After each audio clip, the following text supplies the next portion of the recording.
যান। হ্যাঁ, আসসালামু আলাইকুম। আজকে চলে আসছি সরকারি শারীরিক শিক্ষা কলেজ মোহাম্মদপুর, ঢাকা। এই কলেজ থেকে আমি 2014 সালে বিপিএড পাশ করি। বের হওয়ার পরেই আবার জানতে পারি যে এমপিএড প্রথম ব্যাচ ভর্তির জন্য অ্যাডমিশন টেস্টের জন্য সার্কুলার হয়েছে।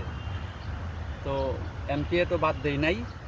প্রথম ব্যাচ থেকে English version MPEd course complete করি এই সরকারি শারীরিক শিক্ষা কলেজ থেকেই। আমি আজকে আসছি এমপিএডের মার্কশিট উত্তোলন করার জন্য আসছি। এর আগে সার্টিফিকেট নিয়েছিলাম। এই মার্কশিট নিতে এসে এই কলেজে চলে আসা। তো আসার পরে খুবই ভালো লাগছে। আমি এই কলেজের 10 নম্বর রুমে আমি ছিলাম 2014 সালে যখন বিপিএড করি। আর এমপিএডে এখানে আবাসিকে থাকতে হয় নাই, এসে ক্লাস করেছি। তখন আমি পুরান ঢাকায় বাংলাদেশ ব্যাংক হাই স্কুলে শিক্ষকতা করছিলাম। তো এই কলেজের অনেক স্মৃতি মনে পড়ে, এই কলেজের অনেক ইতিহাস ঐতিহ্যে ভরপুর। 1954 সালে এই সরকারি শারীরিক শিক্ষা কলেজের প্রতিষ্ঠা। এই কলেজ থেকেই যারা ফিজিক্যাল টিচার বা ফিজিক্যাল ইনস্ট্রাক্টর দেশে বর্তমানে কর্মরত সবাই এই কলেজ থেকেই লেখাপড়া। বাংলাদেশে শুধু এই কলেজটাই ছিল। এখন বর্তমানে 6টা সরকারি শারীরিক শিক্ষা কলেজ হয়েছে। ময়মনসিংহ, তারপর এই চিটাগং, বরিশাল, বাগেরহাট, এই মোহাম্মদপুর, এই 5টা। আরেকটা কোথায় যেন আছে, বাগেরহাট, খুলনা। হ্যাঁ, খুলনা, বরিশাল, বাগেরহাট, ময়মনসিংহ, চট্টগ্রাম আর ঢাকা। ওই কলেজগুলো অনেক পরে হয়েছে, 2000 সালেরও পরে। আর এর আগে বাংলাদেশে শুধু এই কলেজটাই ছিল। আমরা যখন বিপিএড করি আমাদের শিক্ষক ছিলেন, ভাইস প্রিন্সিপাল স্যার ছিলেন জসিমউদ্দিন আহমেদ স্যার, প্রিন্সিপাল ছিলেন তারেক ইকবাল খান মজলিস, সিনিয়র লেকচারার ছিলেন মুজিবুর রহমান স্যার, মাহমুদা ম্যাডাম, লুচি ম্যাম, টিচার ছিলেন পল্লবী দে, জেসমিন ম্যাডাম, সালাউদ্দিন খান। স্যারেরা খুবই আন্তরিক ছিলেন। আমাদের ক্লাস নেওয়ার বিষয়ে, প্র্যাকটিক্যালের বিষয়ে সবসময় স্যারেরা আমাদের সাথে থাকতেন, ভালো ক্লাস নিতেন, আমাদেরও অনেক ভালো লাগতো। বিপিএড কোর্সটা খুব চমৎকার। যে যেখান থেকেই আমার এই লাইভ দেখছেন, যদি বিপিএড করার ইচ্ছা থাকে আপনারা সরকারি শারীরিক শিক্ষা কলেজ মোহাম্মদপুর থেকে করার চেষ্টা করবেন। এটাকে সেন্ট্রাল কলেজ বলা হয়। বাংলাদেশের ইউনিভার্সিটির জগতে যেমন ঢাকা ভার্সিটি, এই ফিজিক্যাল কলেজের জগতে গভর্নমেন্ট ফিজিক্যাল কলেজ মোহাম্মদপুর। এখানে আলাদা ঐতিহ্য আছে, এখানের কোর্সের মান খুব চমৎকার। আমরা এখন থেকে কোর্স করে আমরা সবাই এখন ভালো আছি। বিপিএড করে সবচেয়ে মজার বিষয় হচ্ছে বিপিএড করে কেউ বেকার থাকে না, কিন্তু বিএড পাস করার পরে অনেকেই বেকার থাকে। বিএড হচ্ছে ব্যাচেলর অফ এডুকেশন আর বিপিএড হচ্ছে ব্যাচেলর অফ ফিজিক্যাল এডুকেশন। আপনি বিপিএড কোর্স করে কেউই বেকার আছে বাংলাদেশে এমন ইতিহাস পাবেন না, কিন্তু বিএড পাস করে অনেক বেকার আছে। আমরা যখন বিপিএড করি তখনও এই কথা শুনেছি, এখনও শুনি, আগেও শুনেছি। এই বিপিএডের চাহিদা বাংলাদেশের শুরুতেও ছিল, পাকিস্তান পিরিয়ডে ছিল, এখন আছে, ভবিষ্যতেও থাকবে। এটা সম্পূর্ণ একটা টেকনিক্যাল কোর্স, কিন্তু বিএড কোর্স কিন্তু টেকনিক্যাল কোর্স না। সবাই জানেন যে টেকনিক্যাল কোর্সের ডিমান্ডটা খুব ভালোই থাকে। আর বিশেষ করে বাংলাদেশের বাহিরে বিপিএডের চাহিদা আরও চমৎকার। আমাদের দেশও ডে বাই ডে এটা বৃদ্ধি পাচ্ছে, এটা সুন্দর চাহিদা বাড়ছে। বিপিএড করে অনেকেই অনেক ভালো জায়গায় আছে। যদিও আমি হাই স্কুলের টিচার, আলহামদুলিল্লাহ আমিও অনেক ভালো আছি। আমি ভালো একটা স্কুলেই আছি, বর্তমানে ঢাকাতেই আছি।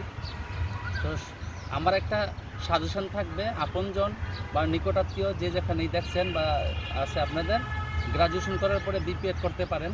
আর বর্তমান সরকার মাননীয় প্রধানমন্ত্রী তারেক রহমান কে আমি অনেক শুভেচ্ছা জানাচ্ছি এবং অভিনন্দন জানাচ্ছি। এই জনাব তারেক রহমান স্যার আমাদের এই শারীরিক শিক্ষাকে 4র্থ শ্রেণী থেকে 10ম শ্রেণী পর্যন্ত বাধ্যতামূলক করার উদ্যোগ নিয়েছেন। ইভেন নির্বাচনী ইশতেহারেও ছিল। উনি দীর্ঘদিন লন্ডনে ছিলেন, ওনাকে সাধুবাদ জানাই যে বিদেশে উনি যখন থাকছেন উনি দেখছেন যে খেলাধুলার গুরুত্ব একটা রাষ্ট্রে কতটা বেশি। এই ফলস্বরূপেই আমার কাছে মনে হচ্ছে যে স্যার দেশে এসে সরকারের প্রধানমন্ত্রী হয়ে তিনি চিন্তা করেছেন যে এই যুব সমাজকে মাদকাসক্ত এবং নেশা থেকে ফিরিয়ে আনতে হলে তাদেরকে খেলার মাঠে পাঠাইতে হবে এবং এই খেলাধুলাকে জাতীয় শিক্ষার অন্তর্ভুক্ত করতে হবে। আমি ধন্যবাদ জানাই বিএনপি সরকারকে, ধন্যবাদ জানাই সরকারের সচিবদেরকে যে শুনতেছি যে আগামী সেশন থেকেই শারীরিক শিক্ষা বাধ্যতামূলক করবেন এবং গণিতের মতোই এই বিষয়ে পরীক্ষা হবে এবং কারিকুলাম অন্তর্ভুক্ত থাকবে। বিদেশে আছে, আমাদের দেশটা কোনো পিছিয়ে থাকবে, আমাদের দেশও যখন থাকবে যুব সমাজ এই খেলাধুলার মধ্যে যখন থাকবে তারা একটা সুস্থ জাতি হিসাবে গঠন হবে।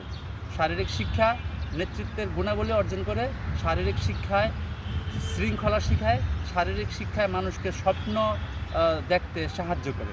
আর অন্যান্য যে শিক্ষা আছে সেই শিক্ষা কখনো পরিপূর্ণ হবে না যদি আপনার শারীরিক শিক্ষা আপনার মাঝে না থাকে। আমি আমার এই কলেজ থেকে দর্শকদেরকে আমি একটু দেখাচ্ছি, এই যে একটু দেখবেন, এই হচ্ছে কলেজের চিত্র, অনেক সুন্দর পরিবেশ। এই যে সামনে ছাত্রাবাসেই আমি থাকছি 10 নম্বর রুম 3 তলায়। এই মাঠে সকাল বিকাল সবসময় আমরা খেলাধুলা করতাম, বিভিন্ন ইভেন্টে অংশগ্রহণ করতাম। কঠোর পরিশ্রম করতে হয় এই বিপিএড করতে গেলে, কিন্তু পরিশ্রম বৃথায় যায় নাই। অনেক ভালো আছি, ভালো আছে আমার বিপিএডের সহপাঠীরা। এই যে দেখেন কলেজের কি সুন্দর পরিবেশ, এখানে আসলে এবং মাঠে পা রাখলে অন্যরকম একটা অনুভূতি হয়। যেই কলেজ থেকে শিক্ষা গ্রহণ করে কেউ বিফলে এবং খালি হাতে বাসায় যায় না। আমি সুধীবৃন্দ সকলকে অনুরোধ করব, আমরা তো গ্রাজুয়েশন করার পরে টেকনিক্যাল কোর্স করে আমরা একটা জব করে ভালো আছি। এখন থেকে পরিকল্পনা করতে হবে যে গ্রাজুয়েশন নয়, যে গ্রাজুয়েশনের আগে ইন্টারমিডিয়েট পাস করার পর থেকেই আপনি আপনার ভবিষ্যৎ প্রজন্মকে কারিগরি শিক্ষায় উদ্বুদ্ধ করুন এবং কারিগরি শিক্ষায় পাঠিয়ে দেন। তাহলে দেশ এবং বিদেশে গিয়ে তারা তাদের কর্মসংস্থান খুঁজে পাবে। আর যারা গ্রাজুয়েশন করবে তাদেরকে গ্রাজুয়েশনের পরে যেমন যে স্বাস্থ্য সম্পর্কিত কোর্স আছে এবং খেলাধুলা অন্যান্য বিভিন্ন টেকনিক্যাল কোর্স আছে, এই কোর্স যদি আপনি করাতে পারেন তাহলে আপনাকে আর কেরানি হতে হবে না পিয়ন, কারোর দমক খাইতে হবে না, আপনি মানসম্মত একটা অফিসার পর্যায়ে জব পাবেন। ওকে, আজকে বিদায় নিচ্ছি। আসসালামু আলাইকুম।